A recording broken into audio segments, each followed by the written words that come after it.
रिवायात हैं, तारीखी हवाले हैं, स्टेटमेंट्स हैं।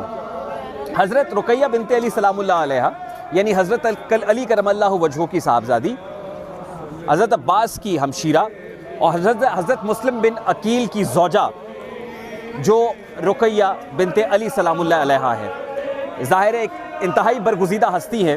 वाक़या करबला में जाफिशानी और जिस अंदाज़ में इन्होंने इमाम अली मकाम का साथ दिया वो ढका छुपा नहीं है, रहती दुनिया तक अमर हो गया है।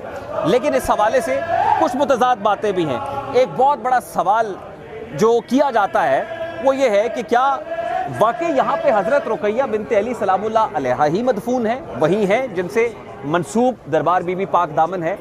इस हवाले से कुछ लोगों का ख्याल है कि 2005 में एक ख़त हुकूमत पंजाब की जानिब से वहाँ भेजा गया रोज़ा अब्बास पर, और वहाँ से जवाबन जो ख़त आया 10 साल के बाद उसमें लिखा गया कि हाँ हज़रत रुकैया बिनते अली सलामुल्लाह अलैहा ही यहाँ पर मदफून है। और फिर वो ये कहते हैं, शान नज़ूल ये बयान करते हैं कि वाक़या करबला के बाद जब बीबियाँ मदीना तो रसूल सल्लल्लाहु अलैहि वसल्लम की तरफ गईं, जब वहाँ पर हालात तंग किए गए तो फिर उन्होंने वहाँ से कूच शुरू किया और फिर मकरान के रास्ते यानी बलोचिस्तान के रास्ते वो यहाँ पर इस कदीमी इलाके में पहुँची थी और यहीं पर उनका मदफन मौजूद है। लेकिन कुछ लोग ये ख्याल करते हैं कि नहीं ये वो नहीं है, क्योंकि ज़ाहिर है हज़रत बीबी रुकैया बिनते अली सलामुल्लाह अलैहा के लिए पाक दामन लिखने की इन पर्टिकुलरली ज़रूरत ही नहीं है। वो तो खानवादा रसूल सल्लल्लाहु अलैहि वसल्लम से है, वो तो पाक दामन है, इसमें तो कोई शक व शुबा ही बाकी नहीं रह जाता। तो फिर पाक दामन इन बीबियों को क्यों कहा गया? तो वो कहते हैं कि असल में ये तिरमिज़ी खानवादे से थी और मोची गेट का जो कदीम इलाका है वहाँ पर इनके वालिद गिरामी का दरबार भी मौजूद है।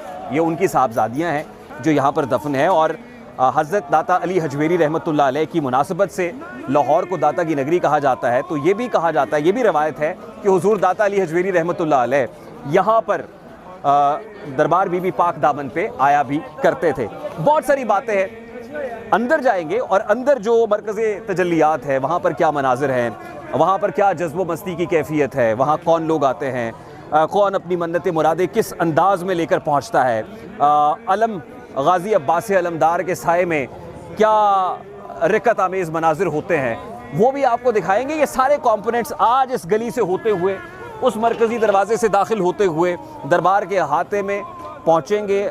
अलम के राइट लेफ़्ट जो मनाजिर है वो भी दिखाएंगे और दरबार के अहाते के अंदर जो बीबियाँ मदफून हैं उनके हवाले से भी बहुत सी बातें आज करनी है। तो आरटीएस स्पेशल जो मुहर्रमुल हराम की मुनासिबत से हम रिकॉर्ड कर रहे हैं, इस सफ़र में आप मेरे साथ रहिएगा। रोना बेदत है जो कहते सोने वाले से वो नाराबाज मोबे तक सी को हम रो